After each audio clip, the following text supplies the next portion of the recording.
So, Nick, thank you for being here today. Really appreciate taking some time out to come over and see me.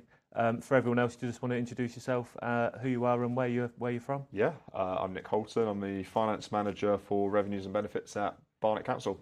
Amazing. So, finance manager at Barnet. Where did you initially start? What was the original plan, and how did you get to where you're at? Yeah, I started studying for sport journalism. That's what I wanted to do. Fell out of love with it. Didn't really enjoy it in the end. Fell into local government at Windsor and Maidenhead. So I started temping during the holidays, like Easter holidays, Christmas holidays, doing customer services. And then after uni, I stayed doing that. And I got to the point where I went permanent, sort of late 2012. And then a few months after, I was actually like, oh, I don't really want to do this anymore. I don't want to do customer services. Don't want to do this my whole life. How do I get out of it? Nearly moved sideways at Windsor and Maidenhead at the drug and alcohol team, doing administration. New team, could have learnt something different. Just missed out on the role, unfortunately. But it worked out well because a job in revenues came up a few months later, and I already had a background knowledge of council tax from customer services. And got the job, which was amazing, and started at Windsor and Maidenhead doing that. So that's 14 years ago now. What's kind of been the biggest changes since you first entered the local authority until now? I think when I started, I remember getting asked a question in my interview, and it was on universal credit. What do you know about universal credit? And the only thing I didn't do in customer service at the time was benefits, housing benefits, and what became council tax support. So I didn't have a clue how to answer that. And it was apparent that universal credit was coming in, I think, the next year. So this was or had just come in, or whatever it was at the time. And I think that's probably the biggest change there throughout the first few years was universal credit coming in and taking over housing benefit. And then watching now as the end of legacy benefits is literally just ending now. So this is 12, 13 years later. It's taken over 10 years to transition from there. Yeah. But there's always changes. I mean, lack of funding from central government, that's been a big change, strain on resources. Every few years there'll be changes towards business rates and new valuation lists and new reliefs. There's always change. It's always the biggest sort of problem or challenge in billing is normally business rates. And then council tax, not much changes within council tax. There's a few different things with premiums that have come in. Which has been, I think, imperative for funding in terms of bringing in more income where we're losing income. Some exemptions have ended, like empty exemptions have ended, and they've now become premiums. Okay.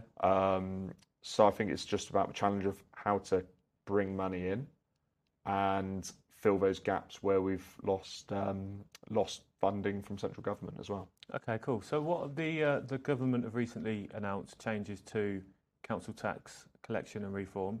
Talk to us a little bit about what the new changes will be. Yeah, the changes they announced the changes, I think, last week. Is it Martin Lewis? I think Martin Lewis jumped the gun on it. And before actual practitioners were made aware about it. Always the way with Martin Lewis. And there's some changes coming in. I think it's 63 days before a summons can be issued. So on that piece there, from my perspective, that was kind of like the groundbreaking announcement. But in reality, that's changing one missed payment into three. We're still going to be dealing with at the back end, especially in enforcement, that those that don't want to pay through whatever mindset that they have are not going to be bothered whether it's on the first instalment or on the third. Those that can't pay are not going to miraculously get, added income out of nowhere after month 3. So it's been hailed as huge changes, but from my perspective, I don't think it's that big a change. I don't know, what does a local authority kind of think of that? I think it delays the recovery process, but then you could see it as maybe an alternative to breathing space because it gives that person those months extra as breathing space if they need it. But not everybody would need that breathing space. It's some people just willfully refusing to pay. So I think it's identifying those, and the question is, do we have the resource or capability to identify the different style of case, whereas it's somebody that's actually struggling and where we can pick them out, put them into a support network for our income maximisation team, or put them through to our other agencies that we work out, like Reach Out or Step Change or Citizens Advice. But where are these not paying and get 3 months now, 63 days, to that are willfully refusing to pay, it just delays that process Yeah. with them anyway. So I think it depends, but it's going to be hard to differentiate that difference. Yeah, I think it's also worthwhile noting the amount, and it's not just at Barnet, but Barnet are very proactive. The different third parties that you do use prior to summons, Yeah. and it's not. I don't think it's very acknowledged by central government or some debt advice agencies and those from the outside looking in of how proactive you are at trying to engage with people prior to that summons. It isn't just a tick box exercise and it's straight to summons and it's straight to enforcement, and that's the only route that you guys take. Yep. Do you want to talk a little bit about a small process at Barnet about prior to that and the routes you do go down to try and engage with people? I think Barnet does a lot differently, and I think they're sort of a leading light to other local authorities in terms of what can be done more. So we have an income maximisation team, as I think most authorities would have or do have, but we do a lot of innovation on money worries campaigns, and we try to reach out to vulnerable residents in different ways. So one thing we do some work with Ascendant for a tool they have called Pathway, and we can identify who's in priority hardship, which is those in over £20,000 worth of debt, who's in just hardship below that, and we can actually find out who's not paying who's paying non-priority debts and who's financially stable. So from there, we can then tailor letters to say, oh, you're financially stable, pay, or here's support if you need it, just lower down the notification. Or if it's somebody that's in hardship, it's here's our financial calculator, here's our debt advisory sort of links to get free debt advice, and then here's how you pay. But it's less forceful. It's more sort of here's the support. But if you can pay or want to set up an arrangement, here's the details. And we've also done some work recently with a company called Letterbox, and using again another Ascendant tool called Mavis, we've been able to identify the most deprived areas within Barnet through postcodes, and we've distributed 4,000 or 5,000 letters to those residents. So they can't be personalised here because we only know the postcodes. So some of these residents won't need the support, some don't know they need it, but others will need it. And some might not know what's available to them. I think it's 24.1 billion currently that's not claimed in benefits across the UK.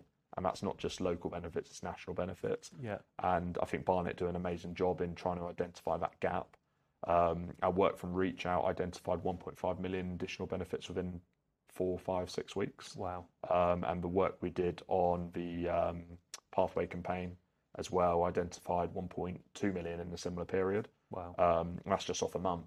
So imagine what you can do if you do that every month, and what every authority could do to eat into that 24.1 billion. Exactly, and I think this is the part that's really underrepresented from an outsider looking into local authority collection. Yeah.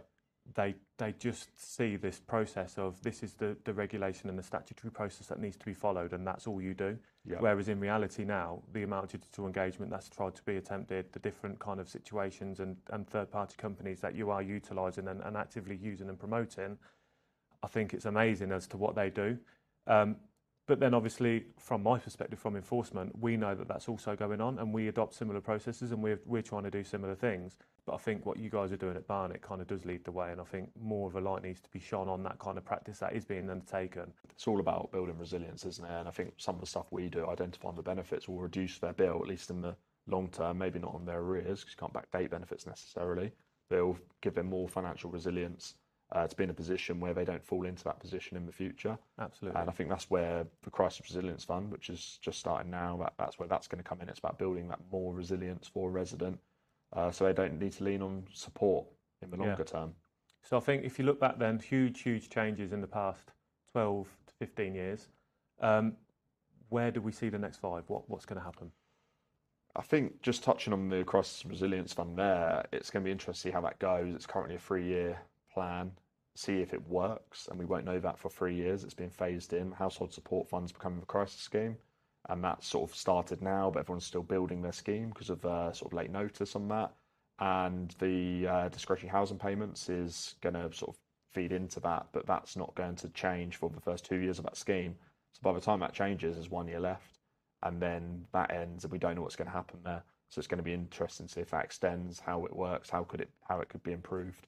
Absolutely, yeah. Busy time in local government. And then just moving on, your personal accomplishments. I saw recently you've just been made president of the Thames Valley, where we are, Thames Valley IRRV Association. Can you just tell us a little bit more about your honours, where you've gone to, your training, your skill set, what have you achieved? Sure, yeah. So I started doing my level 3 certificate when I was at Windsor and Maidenhead, which is the first level of qualifications at the IRRV. And that opened up doors, which led to me progressing up to team leader at Harrow and then my position at Barnet. And when I was at Harrow, I did my honours. So yeah, that was amazing. So I've now fully qualified. And yeah, happy to say that I'm now the president of the Thames Valley Association as of Friday. So very recent. Thank you. Yeah, looking forward to it and hoping to apply to get into National Council this year.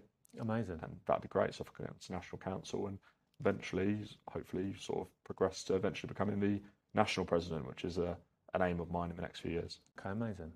So yeah, really appreciate your time today. Thank you for coming over. Before we go, I'd like to ask everybody who comes here, do you have an unpopular opinion you could share with us? On the spot, and I have been thinking about it a little bit, my unpopular opinion, might be able to come up with something better later, to be honest, but I'd probably say gin and tonic is not a nice drink. That's what I can think of at the minute. Yeah, I don't know if it says more about me and who I surround myself with, but the last two people have had alcohol-related unpopular opinions. Oh, okay. Yeah. So yeah, we'll it's take clearly it. Us, we'll take isn't it as it? that. Who you surround yourself with. Exactly that. But no, really appreciate your time. Thanks a lot for having me. Thanks a lot. Cheers.